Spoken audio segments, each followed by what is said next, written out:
आइए दोस्तों, अब हम बात कर रहे हैं एक ऐसी प्रोडक्ट के बारे में, एक ऐसी प्रॉब्लम के बारे में जो बहुत सारे मेल को परेशान करती है, और वो है उनकी प्रोस्टेट ग्लैंड का परेशान होना। तो क्या है ये बीमारी, कैसे इसमें मदद मिल सकती है, वो बताने के लिए हमारे साथ हमारे आयुर्वेदाचार्य डॉक्टर रणवीर जुड़े हैं। उन्हीं से सीखते हैं कि हम क्या करें।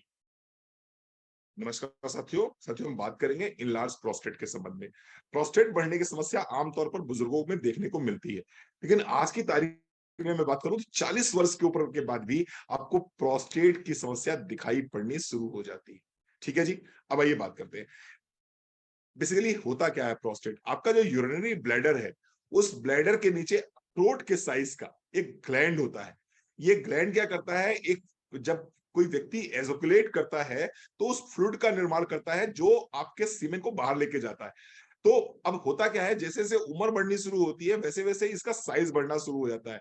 अब जब इसका साइज बढ़ना शुरू हो जाता है तो जो हमारा पेशाब की नली है उस पे दबाव पड़ना शुरू हो जाता है, और जब उस पे दबाव पड़ना शुरू हो जाता है तो हमें कई तरह के सिम्टम्स दिखाई पड़ने शुरू हो जाते हैं, जैसे कि हमें पेशाब करने में दर्द महसूस होता है, हमें जलन महसूस होती है। ये आप देखेंगे आपके घर में कोई भी व्यक्ति अगर जिसकी उम्र 40 साल से ऊपर है और उसको अगर पेशाब करने में दर्द महसूस हो रहा है, जलन महसूस हो रही है, तो वो एनलार्ज प्रोस्टेट का पेशेंट हो सकता है। इसके साथ साथ में अगर यूरिन का फ्लो बहुत दूर तक नहीं जा रहा है, यानी कि आप यूरिनेट कर रहे हैं लेकिन फ्लो बहुत दूर तक नहीं जा रहा, पेशाब की धार बहुत दूर नहीं जा रही है, तो प्रोस्टेट की प्रॉब्लम हो सकती है।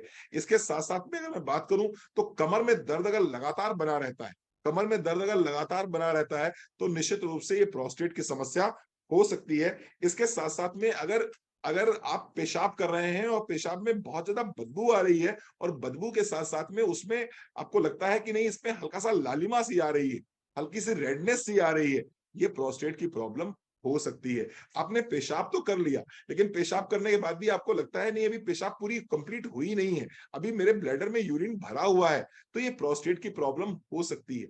इसके साथ साथ में एक और समस्या होती है, बुजुर्गों के साथ में बहुत ज्यादा समस्या होती है, और it's very embarrassing. Very embarrassing. Embarrassing क्या होता है कि आप पेशाब करने गए, पेशाब करके लौट के वापस आ गए, लेकिन मालूम पड़ा बूंद बूंद बूंद बूंद पेशाब लगातार टपकती रहती है, और जिसकी वजह से आपके कपड़े खराब होने शुरू हो जाते हैं। It's again a problem of enlarge prostate.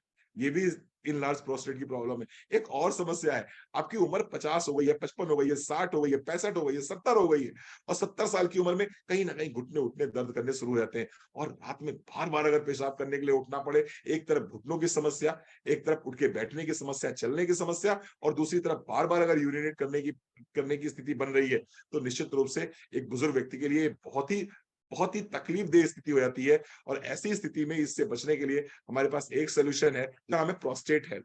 Prostate health का क्या काम है? प्रोस्टेट हेल्थ के अंदर चार चीजें मिली हुई हैं। सबसे पहले इसके अंदर मिला हुआ है अलसी। सबसे पहले इसके अंदर मिला हुआ है अलसी। अलसी बहुत बढ़िया काम करता है सूजन को कंट्रोल करने के लिए।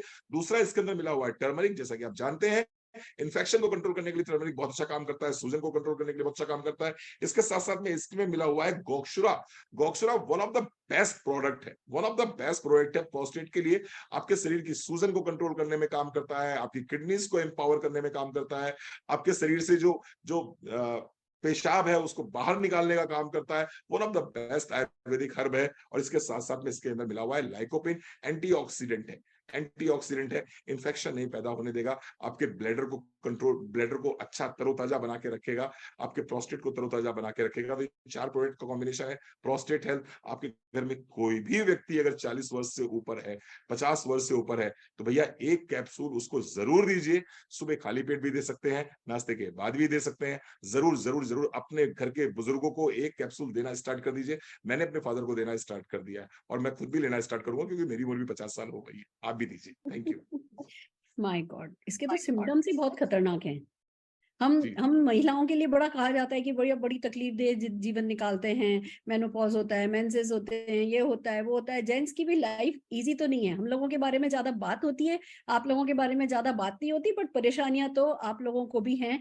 पर खुशी की बात यह है कि सोल्यूशन भी आप लोगों के लिए भी हैं। तो बस हर किसी को ये काम में लेना है और अपनी सेहत का ध्यान रखना है। नहीं तो डॉक्टर्स तो क्या कहेंगे, पहले जब तक सह सकते हो तब तक सह लो, जब सहना बंद हो जाए ऑपरेशन तो करा लो। भैया सर्जरी कराओ, तो सर्जरी कराओ। ये इकलौता उपाय है। बढ़ने ही नहीं दो ना, प्रॉब्लम आने ही नहीं दो। अगर कुछ ढंग का खा करके, हम वैसे भी तो, आप ये देखो जो कमाते हैं सब कुछ मैक्सिमम अपने खाने पे लगा देते हैं। पिज्जा खाने जाने से पहले एक बार नहीं सोचते कि वहां पे जो है भैया 2,000 रुपए का बिल बन जाएगा। पर जब फूड सप्लीमेंट की बात आती है तो हमारा दिमाग चलने लगता है कितने का खर्चा, क्या खर्चा, छोटी छोटी सी चीजें, कुछ भी महंगा नहीं है, पर बस फोकस करने की बात है कि हाँ, हमें इन प्रोडक्ट्स के थ्रू अपनी लाइफ को बेटर करना है।